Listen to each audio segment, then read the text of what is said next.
Hello mga bata! Andam na ba kamo sa pagkaton karong adlaw? Ako, si Teacher Amelia, ang inyong maestra. Atong pagatun-an karon ang Mathematics 1, Quarter 2, Module 1 nga leksyon. Ang unang pagtulun-an bahin sa pagdugang o addition. Andam na ba kamo? Pagkahuman niini nga pagtulun-an, gilauman nga ikaw makahulagway sa pagdugang o addition, pinaagi sa pagtipon sa mga pundok sa butang o sets of objects. Ug karon, ablihi ang imong self-learning module sa math diha sa parte nga diskubriha. Basahon nako ang sugilanon ug pagkahuman tubaga ang mga pangutana bahin niini. Adunay duha ka bola si Juan. Gihatagan siya og 5 ka bola ni Pedro. Pila tanan ka bola ang anaa ni Juan?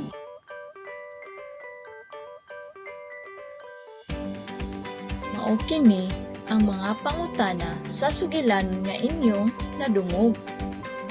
Una, kinsa man ang gihisgutan sa sugilanon? Husto ka, si Juan o Pedro. Kaduhang pangutana, pila ka bola ang anaa ni Juan? Si Juan adunay duha ka bola. Husto ka. Ikatulong pangutana, pila ka bola ang gihatag ni Pedro kang Juan? Nahinumdum ka pa ba kung pila kini ka bola? Husto. 5 ka bola ang gihatag ni Pedro kang Juan. Ikaupat nga pangutana, pila tanan ka bola ang anaa ni Juan? Si Juan adunay duha ka bola.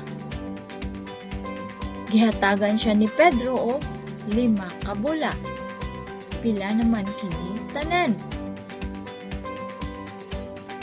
Husto ka. 7 na tanan ka bola ang anaa kang Juan. Very good. Subaya, giunsa man nato pagkuha sa sulbad sa atong problema. Gitipon nato ang tanang bola. Mao kini ang gitawag nga addition o pagdugang. Ang addition adunay mga bahin o parte. Atong balikan ang 2 ka bola ni Juan o ang 5 ka bola ni Pedro nga iyang gihatag kang Juan. So ang problema dito, pila na tanan ka bola ang anaa kang Juan. Kay aron ato kining masulbad, ato unang ihapon ang unang pundok sa mga bola. Mao kini ang 1, 2. 2 ka bola ang anaa sa unang pundok. Plus, kay ato man kining itipon, butangan kini nato og plus nga simbolo. Atong ihapon ang ikaduhang pundok sa mga bola. 1, 2, 3, 4, 5. 5 ka bola ang anaa sa ikaduhang pundok. Equals, pila naman tanan ka bola ang anaa kang Juan. Atong itipon ang 2 ug 5 ka bola. 2 ka bola, itipon ang 5 ka bola. Atong ihapon ang tanan. 1, 2, 3, 4, 5, 6, 7. 7 ka bola ang tanan nga anaa ni Juan. Ang numero 2 o 2 gitawag ka na og addend. Timan A, addend. Kanang cross nga simbolo nga imong nakita, gitawag kana og plus. Timan A, plus. Ug kanang 5 o 5, gitawag gihapon kana og addend. Ang mga addend mao kana ang mga numero nga imong pagatipunon. Ug kining duha ka badlis nga linya nga gahigda gitawag kana og equal. Equal o sa Binisaya tumbas. Ug ang atong tubag nga 7 gitawag kana og sum o sumada. Akong usbon, ang tubag sa addition gitawag og sum. Ug ang kanang tibuok nga pahayag nga 2 plus 5 equals 7 aduna usab kanay pangalan. Ang tawag niana kay number sentence o sa Binisaya numerong pahayag. Atong klaruhon. 2 plus 5 equals 7. Ang 2 gitawag og addend. Ang simbolo sa cross gitawag og plus. Mao kani ang simbolo sa addition. Ang 5 gitawag usab nga addend. Ang 2 ug 5 gitawag og addends. Ang addends mao kanang mga numero nga imong pagatipunon. Ug kining duha ka linya nga gahigda gitawag kana og equal o simbolo nga tumbas. Ug ang iyahang sumada o tubag gitawag kana og sum. Sum mao kana ang tubag sa addition. Ug ang tibuok nga pahayag nga 2 plus 5 equals 7 gitawag kana og number sentence o numerong pahayag. Nasabtan mo ba kini? Ato kining suwayan sa pagsulbad. Unsa man ang number sentence niining akong ipakita nga pundok. Ang unang pundok sulod sa kahon ang upat ka mansanas o ang ikaduhang pundok ana ay sulod nga 6 ka mansanas. Unsa man ang tumbas niini o sumada? Sa gikaingon ko na kaganina, unahon nato pag-ihap ang unang pundok. Sige, ihapan na. Husto, upat kini ka mansanas. So, atong ibutang ang 4. Isuwat diha ang 4. Okay, sunod. Ang sunod na pundok na pod ang atong ihapon. Sige, ihapan na. Pila man ang sulod niini. Isulat sa blanko kung pila. Husto, 6 o 6. Ug karon, ato nang pangitaon ang sumada. Akong giingon ganina nga ato kining makuha kung atong tipunon ang duha ka pundok. Okay, ato nang ihapon. Kung pila tanan ka mansanas ang anaa sa kahon. Sige, ikaw na ang mag-ihap. Pila man ka mansanas ang anaa sa kahon. So, upat ug 6 ka mansanas. 4 plus 6 equals husto 10. Napulo Napulo ka mansanas ang tanan. Very good!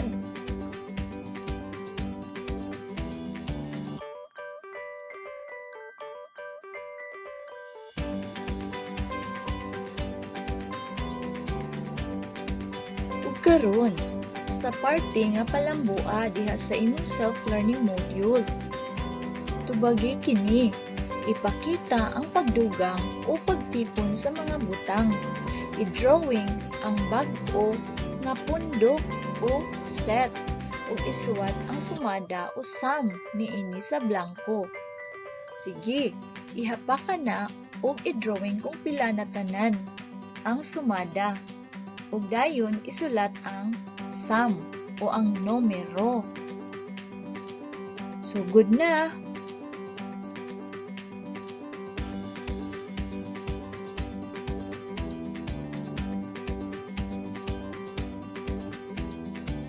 Letter B sa palambua. Isuwat ang sakto nga numerong pahayag o number sentence nga nagpakita sa pagdugang o pagtipon sa mga butang.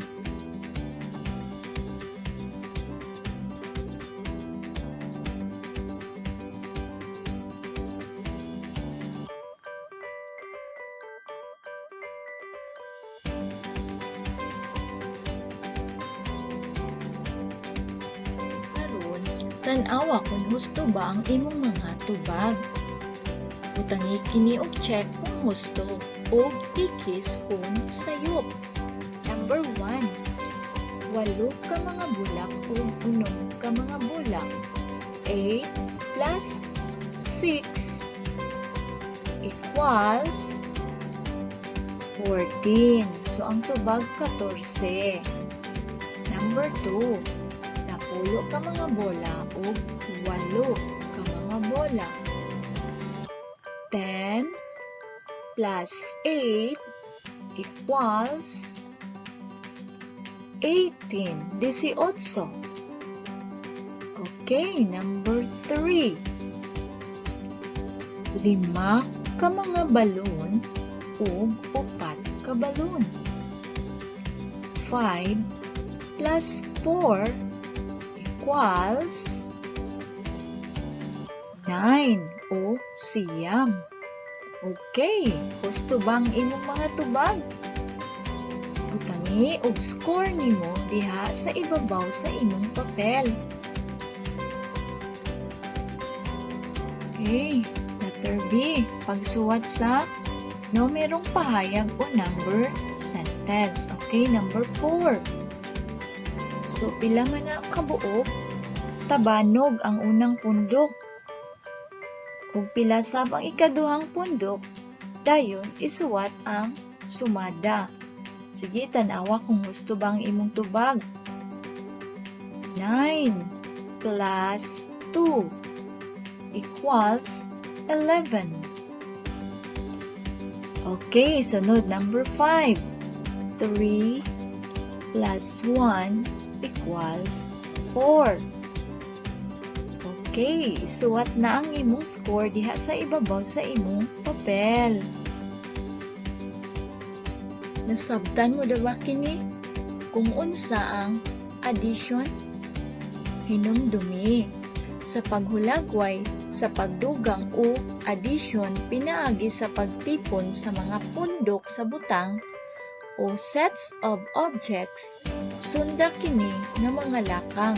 Number 1. Ihapa kung pila kabuok ang sulod sa una nga pundok o set ug isuwat ang numerong simbolo niini. Number 2. Ihapa kung pila kabuok ang sulod sa ikaduha nga pundok o set ug isuwat ang numerong simbolo niini.